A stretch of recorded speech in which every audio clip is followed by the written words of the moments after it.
Hey guys, Kidai Kino here.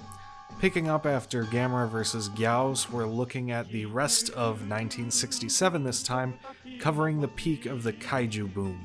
By this point, Toho's profits aren't what they were at the beginning of the 60s, but Kaiju films have proven their potential to Japan's other studios, and now everybody wants in. While these films aren't generally up to Toho's standard, or sometimes even Daiei's, they are all pretty interesting in their own right. Let's take a look.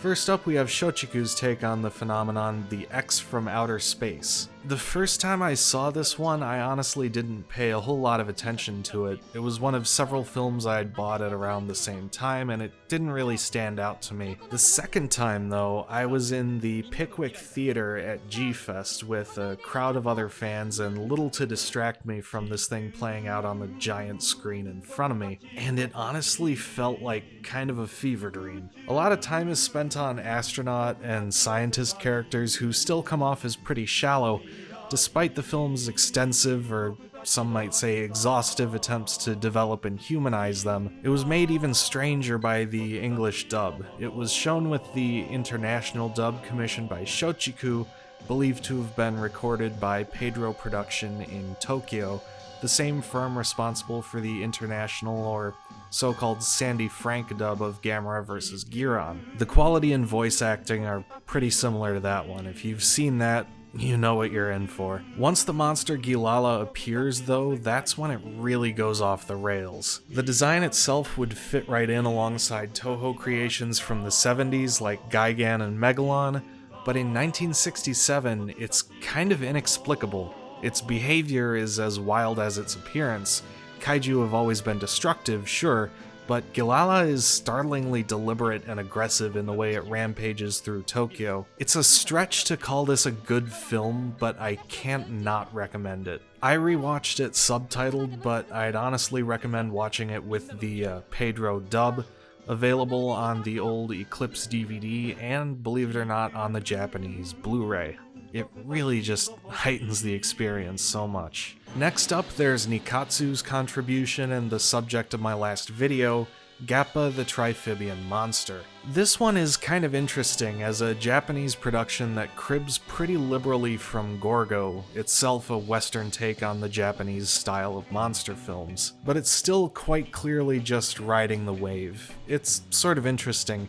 In an era when the major studios in Japan specialized in certain types of films, Shochiku in Japanese new wave dramas, Nikatsu in youth-oriented films, action and comedies, their experiments with kaiju films mostly seem to be somewhat clumsy, straight imitations of Toho's films. That blandness isn't really helped by the half-assed love triangle and the running theme about how the female photographer should just quit her job, get married, and stay home. Ugh. All of that said, Gappa is worth a watch, especially on the new Blu-ray, as scant an offering as it is. The HD transfer is a better presentation of the special effects by Toho art director Akira Watanabe than they've ever had before. The Gappas are another interesting monster design, not as out there as Gilala, but still showing a lot of influence from birds. The real downfall of the special effects in this film is the fact that they don't seem to have overcranked the camera, as was standard practice to give the miniature scenes a sense of weight. Next up, we have King Kong Escapes, a co-production between Toho and Rankin Bass, the latter of whom had been producing an animated King Kong series with Toei Animation. The first attempt at a live-action version was rejected by Rankin Bass as too much of a departure from the show, so Toho retooled that concept into Godzilla vs. the Sea Monster. This film is the second attempt, incorporating various elements of the animated series, like the setting of Mondo Island, the villain Doctor Who, and the giant robot Mechanicon. This is an odd but interesting film, combining Toho's colorful special effects with the storytelling logic of a Western adventure cartoon, including a bit of James Bond intrigue with the mysterious Madame Piranha funding Doctor Who's operations on behalf of an unknown country. The result feels a little sillier and more overtly juvenile than Toho's usual output, which is probably down to the source material being a children's cartoon, but it's still really entertaining. Next up, there's Yongari Monster from the Deep, a South Korean film produced in collaboration with Japan's Toei Studios.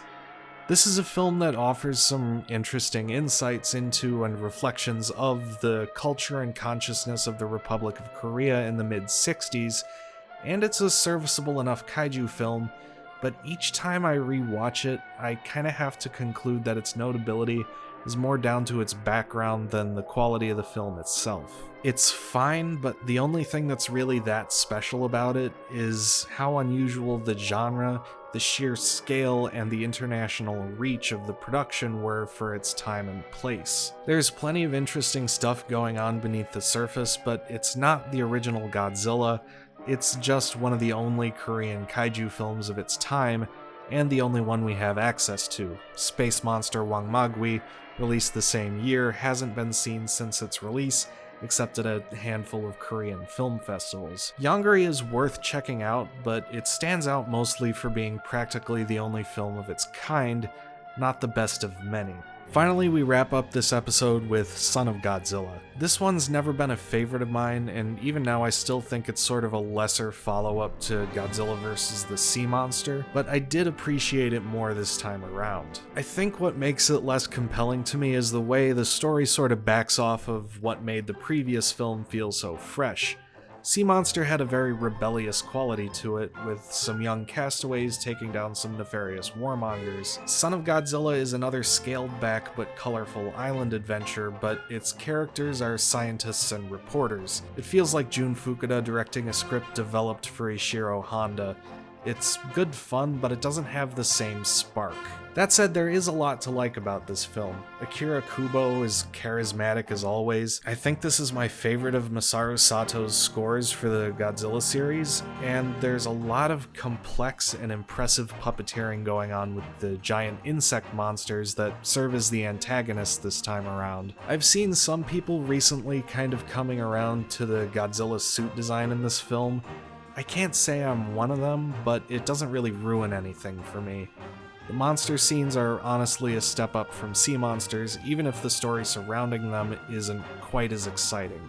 This peak in the number of productions lagged a bit behind the actual commercial peak of the genre though. The Godzilla series ticket sales had been steadily declining since King Kong vs. Godzilla, forcing the budget cuts that relocated the series' action onto South Pacific islands. Next time we'll see the series' last hurrah with Destroy All Monsters and its transition to lower-budget children's fare with All Monsters Attack, with the Gamera series committing to a similar direction with its next two films, plus the very odd Japanese-American co-production Latitude Zero. Special thanks to my patrons, especially Exploder Button, John Pinier, and Ryan Clark.